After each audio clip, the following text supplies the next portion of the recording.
Jadikanlah hidup lebih berarti, jadikanlah laskar sang pemberani. Bismillahirrahmanirrahim. Qala Syekh Zainuddin Al-Malibari rahimahullah fi kitabihi Fathul Mu'in ila anqal. Geus kamari teh nya tinggal nyurahkeun.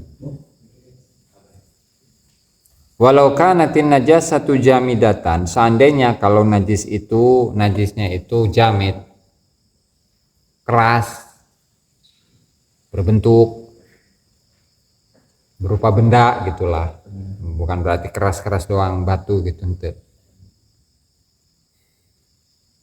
Cuman fatatat hancur dengan teh kucing misalkan ayam misalkannya, cuman karena kena angin kering segala macam atau misalkan kena air sehingga si teh kucing iya ngaca kemana-mana gitu, pecah gitu, nggak berbentuk teh kucing nu weteh deui. Wahtalatat bit turab, terus sampai nyampur di dalam tanah.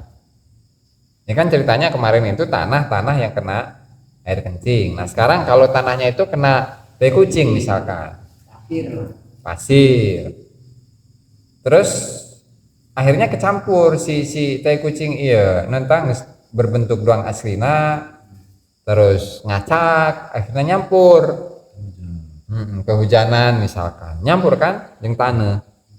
Wahtalatat bit turab, maka mana ya, lam yathur, itu nggak bisa suci itu, nggak bisa suci, nggak bisa disucikan itu. Kal mukhtaliti, kiasnya ya sama seperti sesuatu yang bercampur binahwi sodidin, dengan nanah misalkan, bi ifadatil ma'i alaih. Jadi misalkan air yang kena tai kucing tadi itu yang udah nyampur segala macam, itu kan nggak bisa disucikan meskipun hanya ketika disiram dengan air itu nggak bisa langsung suci, enggak. Contoh seperti ada satu gelas air terus kecampuran darah kecampuran nanah misalkan, aku mau rek nyucikan nanah ya, tuh bi ifadatil ma'i alaih. Bal la budda min izalati jami'it turabil mukhtalit. Nah, tetapi harus menghilangkan seluruh tanah yang ada campuran teh kucing tadi. Ini dikeruk, itu dikeduk. Nah, itu mazhab Syafi'i. Tapi kalau mazhabnya Abu Hanifah dikeringin pakai sinar matahari aja udah. Ketika memang sifat-sifatnya itu udah nggak ada atau enggak. Kalau Imam Malik kotoran hewan yang bisa dimakan suci, teh ayam gitunya. Nah, ente najis, teh embe, ente najis. Itu. Tapi kan tetep baik kan jorok. Aduh, Bisa dimakan. hah? Atau ente lah, ente najis doang. Ini masyarakat ini harus dikeruk itu karena lokasi itu mau digunakan untuk ibadah. Sholat ya. Ya masjidnya masih tanah kene, zaman baheula. Nah, mangga udah dikeruk, olah dicaian. Ya, dikeruk yang ngambil tanah tinu lain.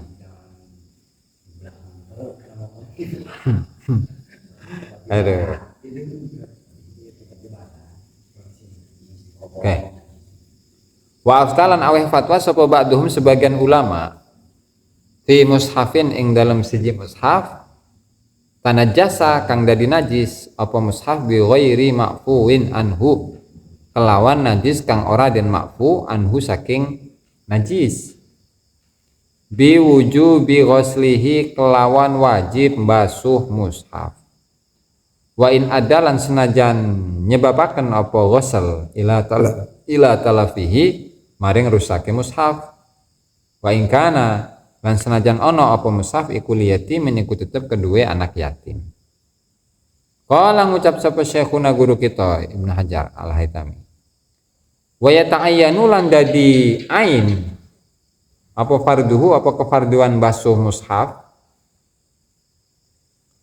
fima ing dalam barang ida masat ngalikane ngepok apa an najasatu najis syai'an ing suji-wiji minal qur'ani saking Al-Qur'an bi khilafi ma kelawan nulayani barang ida kanat nalikane ono apa najasah iku finahwil jildi iku ing dalam sepadane jilitane awil hawasyi utawa pira-pira pinggir-pinggir mushaf. Nah, jadi sebagian ulama itu memfatwakan bagaimana ketika satu mushaf itu terkena najis di apa misalkan dikencingi kucing gitu atau memang di apa ada kotoran ayamnya. Nah, maka fatwa dari sebagian ulama ini bagaimana mushafnya diapakan ini? Ya iya pan dina kertas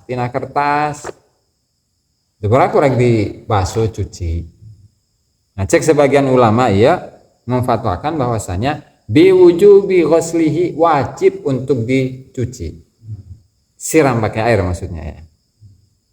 Wain ada ila talafi ya meskipun pada ujungnya nanti akan rusak itu si mushaf ini. Nah, wain kana liyatim dan meskipun mushaf itu adalah milik anak yatim. Kan ari zaman baheula mah teu doang ayeuna mushaf mah nya 10.000 30.000 lah ayeuna 50.000 geus meunang mushaf. Ini zaman baheula kan henteu. Kudu nulis heula ti awal bismillahirrahmanirrahim. Kertasna ge beda. Artinya mahal kalau zaman dulu, kalau zaman sekarang katakan 50.000 dapat satu mushaf. Zaman sekarang ya 50.000 dapat bisa beli mushaf satu. Kalau zaman baheula bisa jadi 1 juta eta. Nah, mahal. Nah, karena mahal itu kan, apalagi mushaf ini kepunyaan anak yatim, terus ada kotoran di situ, maka menurut ulama ini, baduhnya nggak jelas ini siapa, itu wajib untuk dibasuh, wajib untuk dicuci. Ya, baduh saya. Nah, ya gitu ya.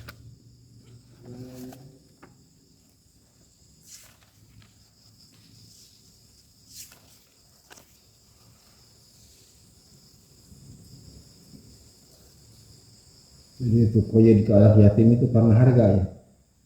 Karena itu hartanya, hartanya anak yatim.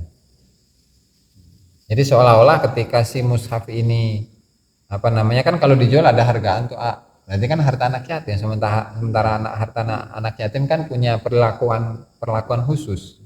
Artinya harus dijaga benar-benar gitu, jangan sampai Dijaga itu ya. ya kita lah. Ya. Ya, zaman baheula mah nya ya hargaan. Ayeuna mah artinya dari sisi nominal ya 50.000 dapat 100.000 lah. Kalau zaman dulu boro-boro segitu bisa jadi 1 juta bahkan lebih gitu. Meskipun itu punya anak yatim ya.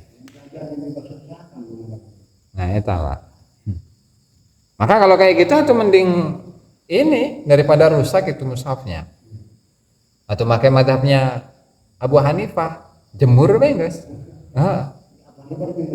Jemur. Jadi penjemuran itu adalah salah satu cara untuk mensucikan. Nah, udah kering mah udah hilang, udah selesai. Itu mau gimana? Kertas ya Pak. Abu Hanifah. Terus qala syekhuna wa yata'ayyanu farduhu dan itu apa namanya wajib membasuh itu bisa menjadi hukumnya berubah menjadi fardu ain. Idza massatin najasata syai'an minal Qur'an. Ketika najisnya itu sampai ke teks Al-Qur'an, ke hurufnya Al-Qur'an gitu. Bukan ke pinggirnya apalagi jilidnya. Itu. Bi khilafi ma idza kana fi nahwil jilid awil hawasina beda hal. Ketika si najis ini ngenanya itu bukan ke dalamnya, ke hurufnya, ke tulisannya, tapi ke pinggirnya saja atau ke jilidnya doang. Itu nggak sampai kepada fardu ain. Itu kami kadinya. yang simpel eta. karena saking mahalnya, Zaman dulu kan mahal eta. karena kesuciannya mungkin.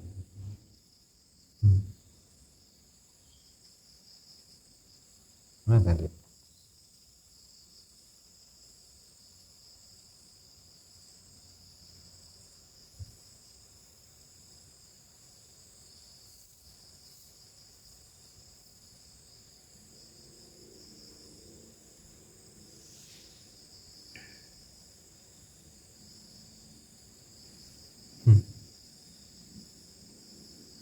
Nah, tetap menurut Ibnu Hajar wajib aja, wajib untuk dicuci ya. Hanya saja kalau misalkan kotoran itu atau najis yang tidak dimafu itu berada di hawasi di pinggir-pinggir maksudnya makieu lah. Hawasi eta kieu lah, nu kosong ieu lah. Nanti kalau Quran itu di pinggirnya gini. Nah, iya ngaranna hawasi ya. Biasanya kan eueuh tulisan Pak. Mun ieu aya tulisan berarti hawasi ya. Jadi catatan kaki dari bahasa ieu nama. Terus Faraun wusalatul mutanajjisi walau ma'fuwan anhu wallahu taala alam. Yes. Ada pertanyaan tuh?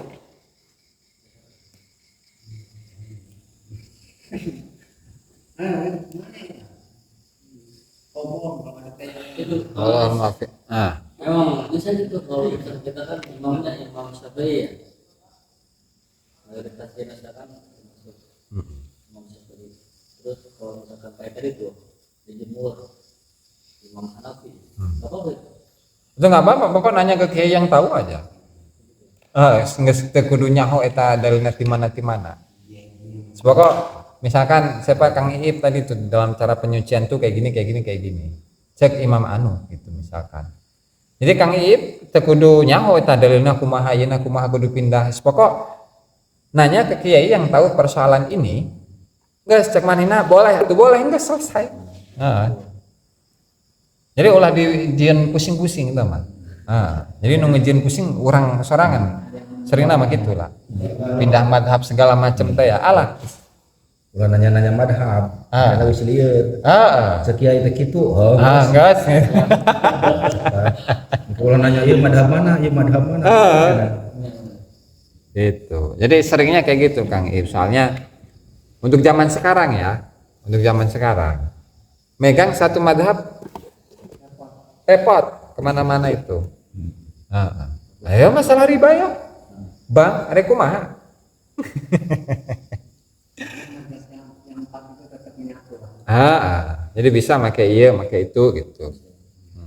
Dan ini yang dilakukan oleh Syekh Abdul Wahab Asy'arani seperti itu.